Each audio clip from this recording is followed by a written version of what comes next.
Que faire si un contact n'a pas ouvert un email? C'est simple, il suffit de le renvoyer.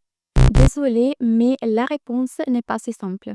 Renvoyer une campagne d'email à ceux qui n'ont pas ouvert le premier message était autrefois une pratique courante pour améliorer les taux d'ouverture. Cependant, cette stratégie peut comporter plus de risques que d'avantages. Irriter les destinataires, augmenter les plaintes pour spam et nuire à la réputation de l'expéditeur. Bienvenue sur la chaîne d'EmailChef, le logiciel d'email marketing simple et intuitif. Dans cette vidéo, nous analyserons pourquoi il n'est pas recommandé de renvoyer un email à ceux qui ne l'ont pas ouvert et nous expliquerons comment une stratégie basée sur les clics plutôt que sur les ouvertures peut générer des meilleurs résultats. De nombreux fournisseurs comme ActiveCampagne et Mailchimp proposent de renvoyer automatiquement les emails aux personnes n'ayant pas ouvert la campagne précédente. Bien que cela puisse sembler une solution efficace, cette pratique présente plusieurs limites. 1. Les données d'ouverture des emails ne sont plus fiables à 100%. Le suivi des ouvertures repose sur un pixel invisible, une image pixel par pixel chargée à l'ouverture de l'email. Cependant, certains clients de messagerie, comme Apple Mail avec Mail Privacy Protection, bloquent le chargement de pixels, empêchant ainsi le suivi. D'autres, comme Gmail, préchargent les images pour des raisons de sécurité, générant ainsi des faux positifs. Résultat, de nombreux destinataires qui semblent ne pas avoir ouvert l'email l'ont peut-être lu et vous risquez donc de le renvoyer inutilement à ceux qui l'ont déjà consulté, ce qui donne une mauvaise impression. 2. Vous risquez d'irriter vos destinataires. Le destinataire pourrait ne pas avoir ouvert l'email parce qu'il n'était pas intéressé par son contenu. De plus, recevoir un message en double témoigne d'un manque d'originalité et d'attention envers le destinataire. 3. Vous augmentez le risque de plainte pour spam. Les utilisateurs agacés ont tendance à signaler les emails comme spam, ce qui nuit à la réputation de l'expéditeur et à la délivrabilité future. Les fournisseurs de messagerie comme Gmail et Outlook surveillent ces signalements et pénalisent les expéditeurs jugés intrusifs. Il faut donc déconstruire un mythe. Le taux d'ouverture n'est pas la métrique la plus importante pour mesurer le succès d'une campagne.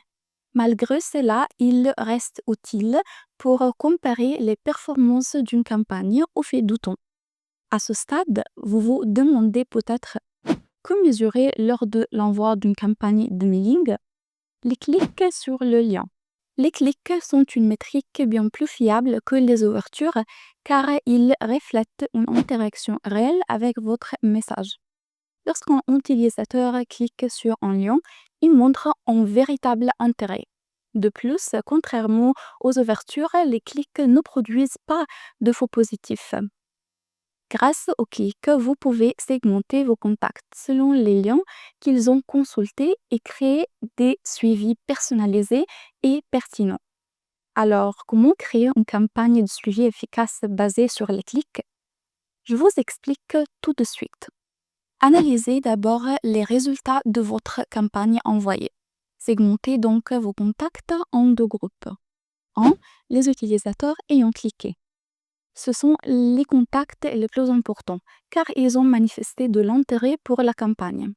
Envoyez-leur du contenu supplémentaire ou des offres complémentaires. 2. Les utilisateurs qui n'ont pas cliqué. Dans ce cas, qu'ils aient ouvert l'email ou non, ils n'ont peut-être pas trouvé l'email pertinent. Créez un nouvel email optimisé pour eux. Modifiez l'objet et différenciez-le de l'original.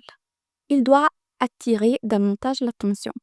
Ajoutez de la valeur au corps de l'email, par exemple de nouvelles offres, des ressources pédagogiques ou des nouveautés.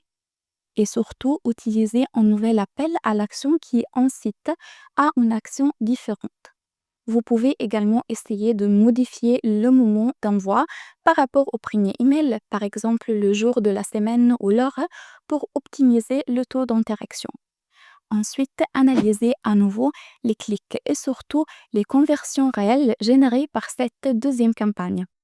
A-t-elle entraîné de nouvelles ventes, des prises de contact ou seulement des clics?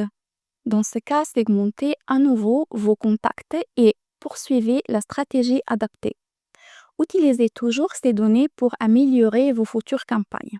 La fonction renvoyer l'email à ceux qui ne l'ont pas ouvert peut sembler utile, mais c'est une pratique obsolète qui risque de nuire à votre réputation et d'agacer vos destinataires. Au lieu de vous concentrer sur l'ouverture des emails, une stratégie basée sur les clics vous permet de mesurer l'intérêt réel des utilisateurs, créer des suivis ciblés et personnalisés, améliorer significativement l'engagement et les résultats de vos campagnes d'emailing. L'avenir de l'emailing repose sur une interaction réelle et des stratégies de segmentation avancées. Abandonnez les vieilles habitudes et concentrez-vous sur les métriques qui reflètent les comportements réels de vos utilisateurs. Comment gérer vos campagnes et segmenter vos contacts? Avec Flow, le nouvel outil d'automatisation EmailChef. Essayez-le gratuitement pendant 30 jours et commencez à optimiser vos campagnes d'email marketing. Retrouvez toutes les informations dans les liens de la description ou en cliquant sur cette vidéo.